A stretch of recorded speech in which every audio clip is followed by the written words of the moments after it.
ಪ್ರಿಯ ನಿರೀಕ್ಷಕರೇ, ನಮಸ್ಕಾರ. ಬೀರ್ಬಲ್ನ ವಿಶೇಷ ಕಾರ್ಯಕ್ರಮಕ್ಕೆ ಆತ್ಮೀಯವಾದ ಸ್ವಾಗತ. ವೀಕ್ಷಕರೇ, ಈ ದೇಶದಲ್ಲಿ ಅಲ್ಪಸಂಖ್ಯಾತರು ಯಾರು? ಭಾರತದಲ್ಲಿ ಅಪಾಯದಲ್ಲಿರೋ ಸಮುದಾಯ ಯಾವುದು? ನಿಜವಾಗ್ಲೂ ಒಂದು ದಾಖಲೆಯನ್ನು ನೋಡಿದ್ರೆ ಸ್ವತಃ ನೀವು ಕೂಡ ದಂಗಾಗಿಬಿಡ್ತೀರಾ. ಅಕಸ್ಮಾತ್ ಈ 10 ವರ್ಷದಲ್ಲಿ ಮೋದಿಜಿ ಪ್ರಧಾನಿ ಆಗದೇ ಇದ್ದಿದ್ರೆ ಕತೆ ಏನಾಗ್ತಿತ್ತು? ಈ ವಿಡಿಯೋದಲ್ಲಿ ಒಂದು ದಾಖಲೆಯ ಸಮೇತ ದೊಡ್ಡ ಸತ್ಯವನ್ನು ಬಯಲು ಮಾಡ್ತೀವಿ. ದಯವಿಟ್ಟು ಹಿಂದೂಗಳೇ ವಿಡಿಯೋವನ್ನು ಕೊನೆಯವರೆಗೂ ಮಿಸ್ ಮಾಡದೆ ನೋಡಿ. ಜೊತೆಗೆ ಇದನ್ನು ನೋಡಿದ ಮೇಲೆ ನಾವು ಕೊಟ್ಟಂತಹ ಮಾಹಿತಿಗಳು ಸತ್ಯ ಅನಿಸಿದ್ರೆ ದಯವಿಟ್ಟು ನಿಮ್ಮ ಪ್ರೀತಿ ಪಾತ್ರರಿಗೆ ಶೇರ್ ಮಾಡಿ. ಹಿಂದೂಗಳೇ, ಭಾರತದಲ್ಲಿ ಒಟ್ಟು 6 ಮುಖ್ಯವಾದ ಮತಗಳಿದೆ. ಅದರಲ್ಲಿ ಹಿಂದೂ ಧರ್ಮ ಕೂಡ ಒಂದು. ಅದನ್ನು ಬಿಟ್ಟು ಇಸ್ಲಾಂ, ಕ್ರಿಶ್ಚಿಯನ್, ಸಿಖ್, ಬುದ್ಧಿಸಂ ಮತ್ತು ಜೈನ ಮತಗಳಿದೆ. 1951ರಿಂದಲೂ ಕೂಡ ಎಲ್ಲ ಮತಗಳ ಜನಸಂಖ್ಯೆ ನಿಧಾನವಾಗಿ ಕಡಿಮೆ ಆಗ್ತಾನೆ ಇದೆ. ಆದರೆ ಒಂದು ಮತವನ್ನು ಹೊರತುಪಡಿಸಿ, ಆ ಮತ ಮತ್ಯಾವುದೂ ಅಲ್ಲ, ಇಸ್ಲಾಂ. ಇಸ್ಲಾಂ ದಿನದಿಂದ ದಿನಕ್ಕೆ ನಿರಂತರವಾಗಿ ತನ್ನ ಜನಸಂಖ್ಯೆಯನ್ನು ಹೆಚ್ಚು ಮಾಡ್ತಾನೆ ಇದೆ. ಉಳಿದ ಮತಗಳ ಶೇಕಡಾವಾರು ಜನಸಂಖ್ಯೆ ಕಡಿಮೆ ಆದರೆ ಇವರದ್ದು ಮಾತ್ರ ಜಾಸ್ತಿ ಆಗುತ್ತೆ. ಇದು ಹೇಗೆ ಸಾಧ್ಯ? ಇದಕ್ಕೆ ಕಾರಣ ಏನು?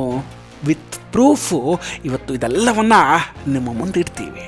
1951ರಲ್ಲಿ ಭಾರತದಲ್ಲಿ ಮುಸ್ಲಿಂ ಜನಸಂಖ್ಯೆ ಇದ್ದಿದ್ದು 9.8% ಅಷ್ಟು. ಅದು 2001ರಲ್ಲಿ 14.2%ಗೆ ಏರಿಕೆ ಆಗುತ್ತೆ.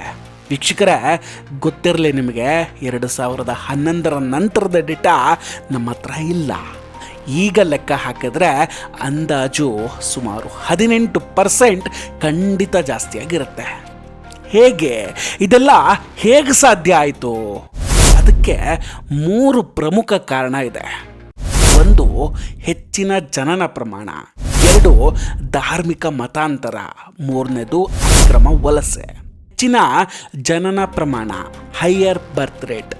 ಭಾರತದಲ್ಲಿ ಮುಸ್ಲಿಮರದ್ದು 2.36 TFR ಟೋಟಲ್ ಟೆರಿಫಿಲಿಟಿ ರೇಟ್ ಇದ್ದರೆ ಹಿಂದೂಗಳದ್ದು 1.94 TFR ಇದೆ. ಅಂದರೆ ಇದರ ಅರ್ಥ 100 ಮುಸ್ಲಿಂ ಮಹಿಳೆಯರು 236 ಮಕ್ಕಳಿಗೆ ಜನ್ಮ ಕೊಡ್ತಾರೆ. ಹಿಂದೂಗಳಲ್ಲಿ 100 ಮಹಿಳೆಯರು 194 ಮಕ್ಕಳಿಗೆ ಜನ್ಮವನ್ನು ನೀಡ್ತಾರೆ. ಹಾಗಾದರೆ ಮುಸ್ಲಿಮರ ಈ TRF ಸಂಖ್ಯೆ ಯಾಕೆ ಇಷ್ಟೊಂದು ಜಾಸ್ತಿ ಆಯಿತು? ಅದಕ್ಕೂ 3 ಕಾರಣ ಇದೆ. 1ನೇದು ಬಹುಪತ್ನಿತ್ವ. ಭಾರತದ ಕಾನೂನು ಮುಸ್ಲಿಮರಲ್ಲಿನ ಬಹುಪತ್ನಿತ್ವಕ್ಕೆ ಅನುಮತಿಯನ್ನು ಕೊಡುತ್ತೆ. ಈ ಅವಕಾಶ ಕೇವಲ ಭಾರತದಲ್ಲಿನ ಮುಸ್ಲಿಮರಿಗೆ ಮಾತ್ರ ಇರೋದು. ಸೊ ನೀವು ಹಿಂದೂ ಧರ್ಮ ಅಥವಾ ಬೇರೆ ಮತಗಳನ್ನು ಹೋಲಿಸಿದರೆ ಮುಸ್ಲಿಮರಲ್ಲಿ ಒಂಟಿಯಾಗಿರೋ ಹೆಣ್ಣು ಮಕ್ಕಳ ಸಂಖ್ಯೆ ಕಡಿಮೆ. ಹಿಂದೂಗಳಲ್ಲಿ ಮದುವೆ ಆಗದ ಮಹಿಳೆಯರು ಕಾಣಿಸ್ತಾರೆ, ಆದರೆ ಇವರಲ್ಲಿ ಮಾತ್ರ ಕಾಣಿಸೋದಿಲ್ಲ. 2ನೇದು ಮದುವೆಯ ವಯಸ್ಸು. ಭಾರತದ ಕಾನೂನಲ್ಲಿ ಮದುವೆಗೆ ಕನಿಷ್ಠ ವಯಸ್ಸು ಅನ್ನೋದಿದೆ. ಹುಡುಗರಿಗೆ 21 ವಯಸ್ಸಾದರೆ ಮತ್ತು ಹುಡುಗಿಯರಿಗೆ 18 ತುಂಬಿರಲೇಬೇಕು. ಬಿಡಿ, ಈಗಂತೂ ಹಿಂದೂಗಳಲ್ಲಿ 30 ವರ್ಷ ದಾಟಿದ್ರೂ ಇನ್ನೂ 2 ವರ್ಷ ಮದುವೆ ಬೇಡ ಅನ್ನೋರೇ ಜಾಸ್ತಿ. ಆದರೆ ಇಲ್ಲಿ ಕೂಡ ಭಾರತದ ಕಾನೂನಲ್ಲಿ ಮುಸ್ಲಿಮರಿಗೆ ಅಂತ ಒಂದು ವಿಶೇಷವಾದ ಅವಕಾಶವನ್ನು ಕೊಡಲಾಗಿದೆ. ಗಂಡು ಮಕ್ಕಳಿಗೆ 15 ವರ್ಷ ಆದರೆ ಹೆಣ್ಣು ಮಕ್ಕಳಿಗೆ 11 ವರ್ಷ ಆಗೋ ಹಾಗಿಲ್ಲ ಮದುವೆಯನ್ನು ಮಾಡಿಬಿಡಬಹುದು. ಬೇಗ ಮದುವೆ ಆಗ್ತಾರೆ, ಜಾಸ್ತಿ ಮಕ್ಕಳನ್ನು ಮಾಡ್ಕೊಳ್ತಾರೆ. 3ನೇ ಕಾರಣ ಸರ್ಕಾರಿ ಅನುದಾನಿತ ಮುಸ್ಲಿಂ ಧಾರ್ಮಿಕ ಶಿಕ್ಷಣ. ಭಾರತದಲ್ಲಿ ಮುಸ್ಲಿಮರಿಗೆ ಸರ್ಕಾರಿ ಅನುದಾನಿತ ಧಾರ್ಮಿಕ ಶಿಕ್ಷಣವನ್ನು ನೀಡುತ್ತೆ. ಆದರೆ ಹಿಂದೂಗಳಿಗೆ ಧಾರ್ಮಿಕ ಶಿಕ್ಷಣಕ್ಕೆ ಅಂತ ಒಂದು ಬಿಡುಗಾಸು ಕೂಡ ಸರ್ಕಾರದಿಂದ ಸಿಗೋದಿಲ್ಲ. ಹೀಗಾಗಿ ಮುಸ್ಲಿಮರಿಗೆ ಕುಟುಂಬವನ್ನು ದೊಡ್ಡದು ಮಾಡೋದ್ರ ವ್ಯಾಲ್ಯೂ ಗೊತ್ತಿದೆ. ಆದರೆ ಹಿಂದೂಗಳು ಮನೆಗೊಂದು ಮಗು ಅಷ್ಟೇ ಸಾಕು ಅಂತಿರ್ತಾರೆ. ಇದೆಲ್ಲವೂ ಭಾರತದಲ್ಲಿ ಮುಸ್ಲಿಮರ ಜನಸಂಖ್ಯೆ ಇಷ್ಟೊಂದು ವೇಗವಾಗಿ ಬೆಳೆಯೋದಕ್ಕೆ ಕಾರಣ. ಹಾಗಾದರೆ ಇದನ್ನು ತಡೆಯೋದು ಹೇಗೆ? ಇದನ್ನು ಹೇಗೆ ಸರಿದೂಗಿಸೋದು? ಹೇಳ್ತೀನಿ ಕೇಳಿ. ಮೊದಲನೇದಾಗಿ ಎಲ್ರಿಗೂ ಬಹುಪತ್ನಿತ್ವವನ್ನು ನಿಷೇಧಿಸಬೇಕು. ಎರಡನೆಯದು, ಎಲ್ಲ ಧರ್ಮ ಹಾಗೂ ಮತದವರಿಗೂ ಕೂಡ ಸಮಾನ ಮದುವೆ ವಯಸ್ಸನ್ನು ನಿಗದಿ ಮಾಡಬೇಕು. ಮೂರನೆಯದು, 28ನೇ ವಿಧಿಗೆ ತಿದ್ದುಪಡಿ ತರುವ ಮೂಲಕ ಅವರಂತೆಯೇ ಹಿಂದೂ ಶಿಕ್ಷಣಕ್ಕೆ ಕೂಡ ಅವಕಾಶವನ್ನು ನೀಡಬೇಕು. ಎರಡನೇದು, ಮತಾಂತರ. ಭಾರತದ ಸಂವಿಧಾನದಲ್ಲಿರುವಂತಹ ದೊಡ್ಡ ನ್ಯೂನತೆ ಅಂದರೆ ಅದು ಆರ್ಟಿಕಲ್ 25. ಎಲ್ಲ ಧರ್ಮ ಮತ್ತು ಜಾತಿಗಳು ಒಂದೇ ಅಂತ ಹೇಳುವ ಸಂವಿಧಾನ ಈ ಆರ್ಟಿಕಲ್ 25ರಲ್ಲಿ ಧರ್ಮ ಪ್ರಚಾರಕ್ಕೆ ಅವಕಾಶವನ್ನು ಕೊಟ್ಟಿದೆ.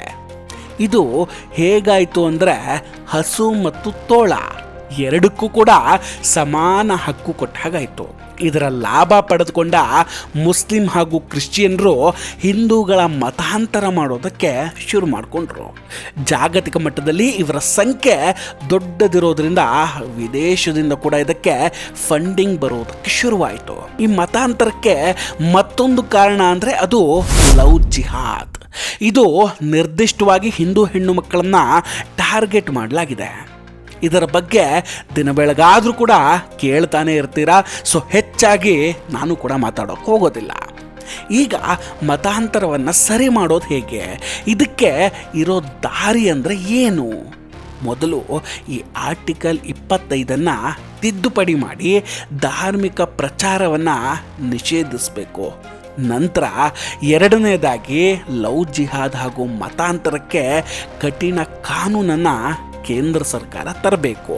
ಇನ್ನು ಈ ಜನಸಂಖ್ಯಾ ಬದಲಾವಣೆಗೆ ಇನ್ನೊಂದು ಮುಖ್ಯ ಕಾರಣ ಅಂದರೆ ಹಿಜ್ರಾ, ಅಕ್ರಮ ವಲಸೆ ಅಂತ ಹೇಳ್ಬೋದು. 75 ವರ್ಷದಲ್ಲಿ 9ರಿಂದ 18% ಆಗೋದಕ್ಕೆ ಮುಖ್ಯ ಕಾರಣ ಇದೆ. ಒಂದು ಸ್ಥಳದಿಂದ ಇನ್ನೊಂದು ಸ್ಥಳಕ್ಕೆ ಮತಾಂತರ ಆಗಿ ಅಲ್ಲಿ ಇಸ್ಲಾಮಿಕ್ ಆಡಳಿತವನ್ನು ಸ್ಥಾಪನೆ ಮಾಡೋದನ್ನು ಹಿಜ್ರಾ ಅಂತ ಕರೆಯಲಾಗುತ್ತೆ. ಈಗ ಭಾರತ ಹಾಗೂ ಬಾಂಗ್ಲಾದೇಶದ ನಡುವೆ ಮುಕ್ತ ಗಡಿರೇಖೆ ಇದೆ. ಇಲ್ಲಿ ಬಾಂಗ್ಲಾದೇಶಿಗರನ್ನ ಮುಖ ನೋಡಿಕೊಂಡು ಕಂಡು ಹಿಡಿಯೋದಕ್ಕಾಗಲ್ಲ. ಇಲ್ಲಿನ ರಾಜಕೀಯ ಪಕ್ಷಗಳು ಅವರನ್ನು ವೋಟ್ ಬ್ಯಾಂಕ್ಗೆ ಅಂತ ಕರೆದುಕೊಂಡು ಬಂದು ಇಲ್ಲಿನ Aadhaar card, voter I D ಎಲ್ಲವನ್ನ ಮಾಡಿಕೊಡ್ತಾರೆ. ಹೀಗಾಗಿ ಸಾಕಷ್ಟು ಜನ ಅಕ್ರಮವಾಗಿ ಭಾರತಕ್ಕೆ ಬರ್ತಿದ್ದಾರೆ. ಬಾಂಗ್ಲಾದೇಶ ಹಾಗೂ ಮಯನ್ಮಾರ್ನಿಂದ ಭಾರತಕ್ಕೆ ಅಕ್ರಮವಾಗಿ ವಲಸೆ ಬಂದಿದ್ದಾರೆ. ಏನಿಲ್ಲ ಅಂದರೂ 5ರಿಂದ 10 ಕೋಟಿ ಅಕ್ರಮ ವಲಸಿಗರು ಭಾರತದಲ್ಲಿ ಇರಬಹುದೇನೋ. ಇದಕ್ಕೆ ಪರಿಹಾರ ಅವರನ್ನೆಲ್ಲ ಹೊರಗೆ ಕಳಿಸ್ಬೇಕು. ಹೇಗೆ ಅಮೇರಿಕಾದಂತಹ ದೇಶ ಅಕ್ರಮ ವಲಸಿಗರನ್ನು ಒದ್ದು ಓಡಿಸ್ತಾರೋ ಹಾಗೆ ನಾವು ಓಡಿಸ್ಬೇಕಾಗುತ್ತೆ. ಎಲ್ಲದಕ್ಕಿಂತ ಮುಖ್ಯವಾಗಿ ನಮ್ಮ ಬೇಲಿಯನ್ನು ಅಂದರೆ ಗಡಿ ಭಾಗದಲ್ಲಿನ ಬೇಲಿಯನ್ನು ಗಟ್ಟಿ ಮಾಡಿಕೊಳ್ಬೇಕು. ಇನ್ನೂ ಅಕ್ರಮವಾಗಿ ಬರೋದು ಹೆಚ್ಚಾದರೆ ಕಠಿಣ ಕಾನೂನನ್ನು ತರಬೇಕು. ಅಕ್ರಮ ನುಸುಳುಕೋರರಿಗೆ ಗುಂಡು ಹಾರಿಸಬೇಕು ಅಥವಾ ಮರಣದಂಡನೆಯನ್ನು ವಿಧಿಸಬೇಕು. ಇದು ತುಂಬ ಸೀರಿಯಸ್ ಆಗಿರುವಂಥ ವಿಷಯ. ಈಗಲಾದರೂ ನಾವು ಇದರ ಗಂಭೀರತೆಯನ್ನು ಅರ್ಥ ಮಾಡ್ಕೊಳ್ಬೇಕು. ಮುಸ್ಲಿಮರ ಜನಸಂಖ್ಯೆ ನಿರಂತರವಾಗಿ ಏರ್ತಾನೆ ಇದೆ. ಒಮ್ಮೆ ಇದು 20% ದಾಟಿದರೆ ಅವರು ಇಸ್ಲಾಮಿಕ್ ರಾಷ್ಟ್ರ ಮಾಡೋದನ್ನು ತಡೆಯೋದಕ್ಕೆ ಯಾರಿಂದಲೂ ಸಾಧ್ಯವೇ ಇಲ್ಲ. ಇಷ್ಟೆಲ್ಲ ಕೇಳಿಸ್ಕೊಂಡ ಮೇಲೂ ಕೆಲವರಿಗೆ ಅನ್ನಿಸ್ಬಹುದು ಇವರಿಗೆ ಮಾಡೋದಕ್ಕೆ ಬೇರೆ ಕೆಲಸ ಇಲ್ಲ, ಸುಮ್ಮನೆ ಬಂದು ಬೊಬ್ಬೆ ಹಾಕ್ತಾರೆ ಅಂತ. ಒಂದು ಸಲ ನಿಮ್ಮ ಪೂರ್ವಾಗ್ರಹ ಪೀಡಿತ ಮನಸ್ಥಿತಿಯನ್ನು ಬದಿಗಿಟ್ಟು ಇದನ್ನು ಅರ್ಥ ಮಾಡ್ಕೊಳ್ಳಿ. ಎಲ್ಲ ನಿಮಗೆ ಗೊತ್ತಾಗುತ್ತೆ. ಹೇಳಬೇಕಾದ ಕರ್ತವ್ಯ ಹೇಳಿದೆ, ಅರ್ಥ ಮಾಡಿಕೊಳ್ಳೋದು ಬಿಡೋದು ನಿಮಗೆ ಬಿಟ್ಟಿದ್ದು. ಹಿಂದೂಗಳೇ, ನಾವು ಈ ವಿಡಿಯೋದಲ್ಲಿ ಹೇಳಿದ ವಿಷಯಗಳು ನಿಮಗೆ ಸರಿ ಅನಿಸಿದರೆ ಕಮೆಂಟ್ ಮಾಡಿ ತಿಳಿಸಿ. ಸಾಧ್ಯವಾದರೆ ವಿಡಿಯೋವನ್ನು ಪ್ರತಿ ಹಿಂದೂವಿಗೂ ಶೇರ್ ಮಾಡಿ ಹಾಗೂ ಲೈಕ್ ಮಾಡೋದಕ್ಕೆ ಮರಿಬೇಡಿ. ಇನ್ನೂ ಕೂಡ ನಮ್ಮ ಬೀರ್ಬಲ್ ಚಾನಲನ್ನು ಸಬ್ಸ್ಕ್ರೈಬ್ ಮಾಡಿಲ್ಲ ಅಂದರೆ ದಯವಿಟ್ಟು ಸಬ್ಸ್ಕ್ರೈಬ್ ಮಾಡಿ ಹಾಗೂ ಬೆಲ್ ಐಕಾನನ್ನು ಕ್ಲಿಕ್ ಮಾಡಿ. ನಮಸ್ಕಾರ, ಟೇಕ್ ಕೇರ್, ಬಾಯ್ ಬಾಯ್. ಮತ್ತೆ ಭೇಟಿಯಾಗೋಣ. ಜೈ ಹಿಂದ್.